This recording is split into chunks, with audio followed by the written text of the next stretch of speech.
Hello friends. America में 10 साल तक प्रवासी किंतु अब भारत में स्थायी रूप से रहने और खुद का छोटा सा कारखाना चलाने के इच्छुक 35 साल के धनी, स्वस्थ, सुंदर और साहसी युवक के लिए सुयोग्य वधू चाहिए। आर्थिक स्थिति और जाति का बंधन नहीं, किंतु पत्र व्यवहार लड़की स्वयं करे। पीओ बॉक्स 358 क। माधव अधीरता से खुद लिखा हुआ विज्ञापन पढ़ रहा था। उसे लग रहा था मेरे जैसे अमेरिका से आए लड़के द्वारा दिए गए इस विज्ञापन का अच्छा उत्तर मिलेगा। जाति बंधन न होने के कारण काफ़ी चिट्ठियां आने की उसे उम्मीद थी। उसमें से 2-3 को चुनने के बाद अंतिम निर्णय लेने की बात उसके मन में बार बार आ रही थी। कौन होगी वह इकलौती? माधव ने इन 2 सालों में काफ़ी लड़कियां देखी थी। कोई रिश्तेदारों ने दिखाई तो कोई वधू वर सूचक मंडल में देखी। कोई भी अच्छी नहीं लगी। कोई देखने में खास नहीं, कोई सामान्य बुद्धि की, कोई पैसों पर नजर रखने वाली तो कोई रूप रंग में 19। एक न एक खामियां। उसे लगने लगा था कि शादी ही ना करूं। अमेरिका जाने से पहले यदि शादी कर लेता या उधर की ही कहीं रिश्ता हो जाता तो अच्छा होता, लेकिन पहले पैसा न था और परदेश जाने की चाह में वो कुछ कर न सका। अमेरिका में उसे सहेलियां तो मिली पर पत्नी न मिल सकी। सूजन के साथ थोड़ा दिल तो लग गया था, लेकिन दोस्ती टिक न सकी। उसे जीवन साथी की ज़रूरत तो महसूस होती है, लेकिन उम्र बढ़ने से और आचार विचारों पर थोड़ा परदेसी असर होने से कोई मन को भाती ही न थी। इसीलिए अब यह आखिरी बार भगीरथ प्रयत्न करने जा रहा था। यदि ऐसे भी सफलता नहीं मिली तो वह खाली हाथ अकेला ही अमेरिका चला जाएगा।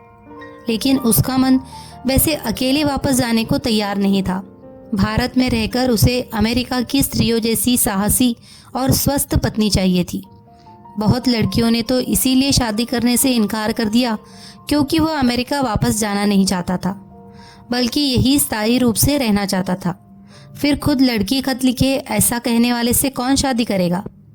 1 हफ्ते में सिर्फ 5 खत आए। उसमें से 2 को वह पहले नकार चुका था। बाकी 3 थोड़ी काम की लग रही थी। तीनों की उम्र 30 के करीब थी। तीनों खत माधव बार बार पढ़ता था। ये वे सज्जन व साहसी लग रही थी।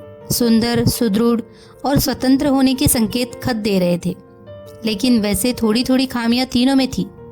मिलने से पहले ही सोच समझ सकते हैं और उनके लिए मन तैयार करना पड़ेगा ऐसी खामियां।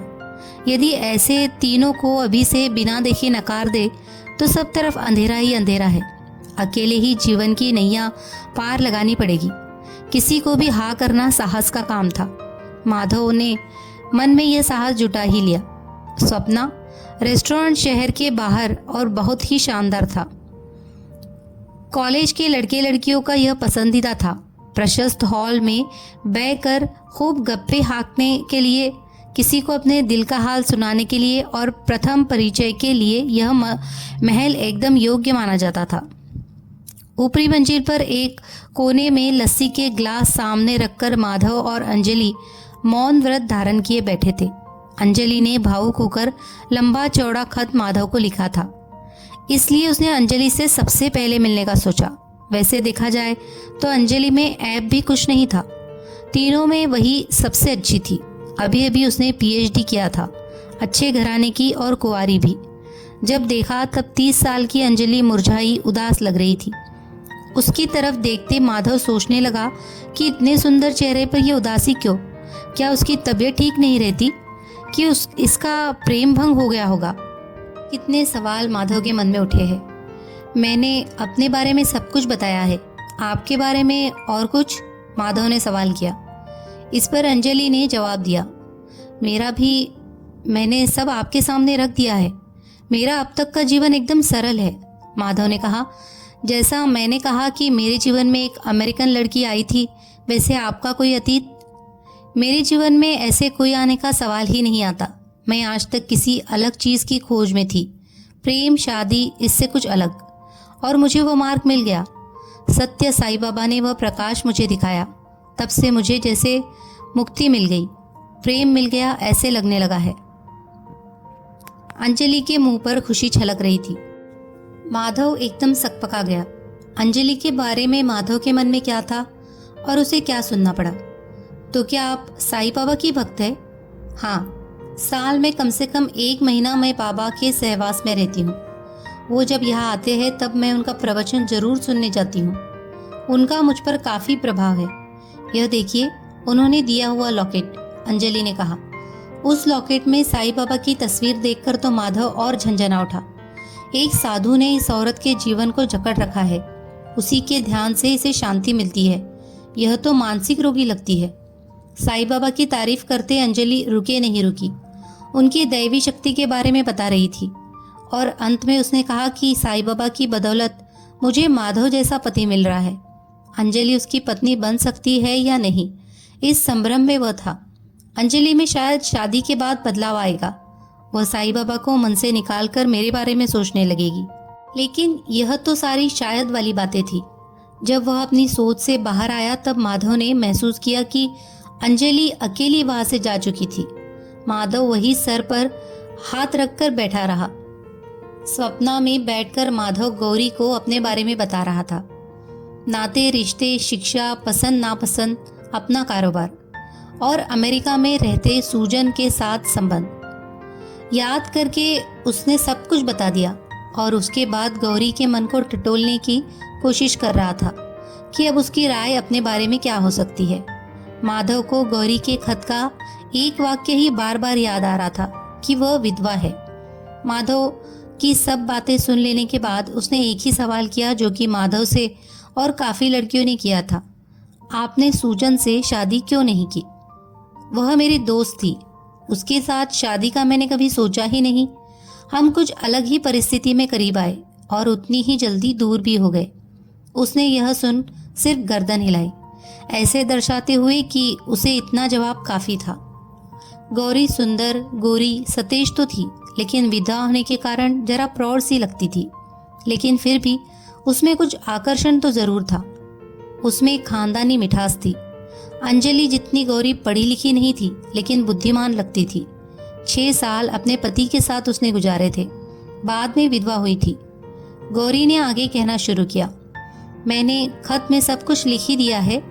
मेरे पति ने मेरे लिए घर, काफी सारा पैसा रखा है, लेकिन मुझे घर गृहस्थी का, बाल बच्चों का शौक है और मुझे किसी का सहारा चाहिए जो मुझे संभाले, छाया दे। ऐसे कहते कहते बीच में ही गौरी ने नजर उठाकर देखा, जैसे उसे यह सहारा देने वाला, संभालने वाला सामने ही बैठा हो। गौरी मुझसे सहारा मांग रही है, इसीलिए माधव की गर्दन जरा ऊंची हो गई। यह सुंदर विधवा स्त्री मुझे अपना सहारा मान रही है, इस कल्पना से वह, लेकिन दूसरे ही क्षण उसके मन में यह आया, आजकल तो पैसा ही सब कुछ होता है। फिर इसके पति ने इसके लिए पैसा रखा ही है। अपने पश्चात अपनी पत्नी को किसी के सामने हाथ न फैलाना पड़े।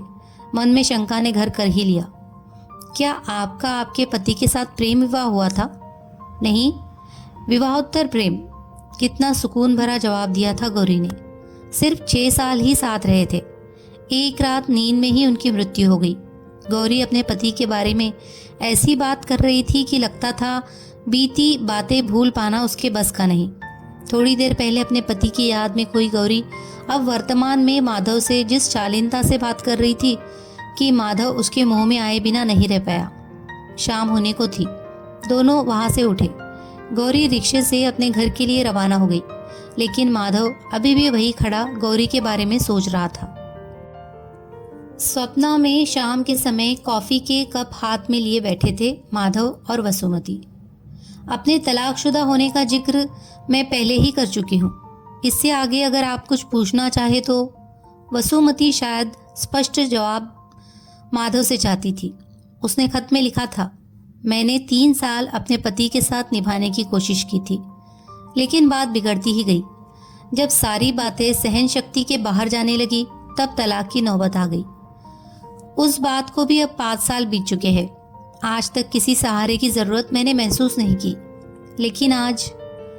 वसुमती ने सारी कहानी माधव के सामने रखी और अब वह किस लिए शादी करना चाहती है यह भी स्पष्ट रूप से बता दिया। उम्र बढ़ती जा रही थी। वह थोड़ी समझदार भी हो गई थी। अकेले जीना जरा मुश्किल और नीरस लगने लगा था। किसी को साथ लेकर वह समाज कार्य करना चाहती थी। वसुमती देखने में बुरी नहीं थी, जीवन के बारे में उसकी निश्चित कल्पनाएं और आकांक्षाएं थी। उसका प्रेम विवाह हुआ था। उससे ज्यादा और कुछ उसकी बीती जिंदगी के बारे में पूछता हूँ तो शायद उसे अच्छा न लगे, लेकिन उसी ने पहल करते हुए कहा, यदि हम एक दूसरे के करीब आने या शादी के बंधन में बंधने की ओर कदम बढ़ाना चाहते हैं तो सब बातें खुलकर सामने रखनी जरूरी है। मेरे एक दूर के रिश्तेदार का वह मित्र था। एक पिकनिक में मुलाकात हो गई। यूनिवर्सिटी में मैं काम करती थी। वहाँ के इलेक्शन के समय ज़्यादा करीब आए। उसकी मीठी बातें मेरा मन मोह लेती थी। सौतेली माँ से दुखी होकर मेरे दिल में उस समय शादी की बात आती ही थी। इसीलिए हमने शादी का सोचा और जल्दी ही शादी के बंधन में बंध गए। लेकिन जल्दबाजी में की हुई शादी रास नहीं आई। प्राध्यापक होने के बावजूद वह अशिक्षित, असंस्कृत जैसा बर्ताव करता था।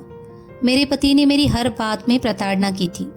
मैंने बहुत दुख झेले हैं। उन यादों को मैं कभी प्रकट नहीं करना चाहती थी, लेकिन आपको नहीं, मैं समझ सकता हूँ, माधव ने बीच में उसे टोक कर कहा। शरीर और मन से वह जब पूरी तरह थक गई तभी इससे आज़ादी लेने की सोची थी। अब वह दोबारा अपनी गृहस्थी शुरू करना चाहती थी। किसी पुरुष के साथ संबंध स्थापित करना चाहती थी। लेकिन क्या वह फिर से माधव के साथ एकरूप हो पाएगी? उसे प्रोफेसर की यादें सताने लगी तो दोनों ही अपने अपने ख्यालों में खोए हुए थे। जब अब कहने सुनने के लिए कुछ नहीं बचा तब दोनों अपने रास्ते अपने घर चले गए। माधव ने थोड़े दिन राह देखी, लेकिन छठा खत नहीं आया और किसी से कोई रिश्ता आने की उम्मीद भी नजर नहीं आ रही थी। यही 3 लड़कियां माधव के सामने थी। तीनों उससे शादी करने के लिए तैयार थी। माधव को लगा जब उसने शादी करने का सोचा था उस समय का जिंदगी का खालीपन आज इस घड़ी में भी बरकरार है। लगता है कहीं से भी रिश्ता आया हो, उन लड़कियों को देखने में ही और उनके बारे में सोचने में ही उम्र बीत जाएगी। ऐसे ही जीवन साथी के बिना उसे लगने लगा जो भी कमी है वह उसी में है। आज तक सारे रिश्ते में वह चिकित्सा ही करता रहा। इन 3 रिश्तों में तो अपने आप में एक समस्या मोल लेने वाली बात लगती है। अंजलि, गौरी या वसुमती के साथ शादी करने का आह्वान, उसका मन यह आह्वान स्वीकारने के लिए तैयार नहीं था। सत्य साईं बाबा से पूरी तरह घिरी हुई अंजलि, पति की यादों को अभी भी जिंदा रखने वाली गौरी, या शादी करके बाद में तलाक लेने वाली स्पष्ट वक्ता वसुमती, इनमें से कौन? यह निर्णय माधव के लिए एक पहेली सा बन गया था। अंजलि, गौरी और वसुमती उसके आंखों के सामने घूमने लगी। अंजलि उसे अच्छी लगी थी, उसका सीधापन, किसी पर भी दिल लगाने की आदत। गौरी उसे ठीक लग रही थी क्योंकि वह अच्छी गृहस्थी संभालने वाली थी, और वसुमती का जिद्दी स्वभाव माधव को उसकी ओर खींच रहा था। अंजलि जैसी लड़की जो साईं बाबा के चंगुल में फंसकर मानसिक रोगी बनती जा रही है, उसे मेरी मदद की जरूरत है। वह किसी के साथ भी दिल लगा सकती है, तो मेरी तरफ भी उसके प्यार का झुकाव कोई नामुमकिन बात नहीं है। गौरी को भी तो आधार चाहिए। उसे जरूरत है ऐसे आदर्श पुरुष की जिसके सहारे वह जीवन में फल फूल सकती है। वही आदर्श पत्नी और माता बन सकती है। लेकिन मैं तो वसुमती जैसी स्वतंत्र ख्यालों की पूरक और प्रेरक पत्नी चाहता हूँ।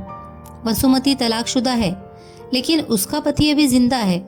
उससे तो अच्छा गौरी का है, जो अब इस दुनिया में ही नहीं है। फिर तो गौरी ही ठीक रहेगी। लेकिन वसुमती को अपने पति से खूब नफरत है, सो वह तो उसके लिए मर ही चुका है। गौरी को उसके पति से ज्यादा प्यार था, इसीलिए वह उसकी स्मृति में खोई रहती है। फिर तो सब में अंजलि सबसे अच्छी, क्योंकि उसकी पहले शादी ही नहीं हुई है।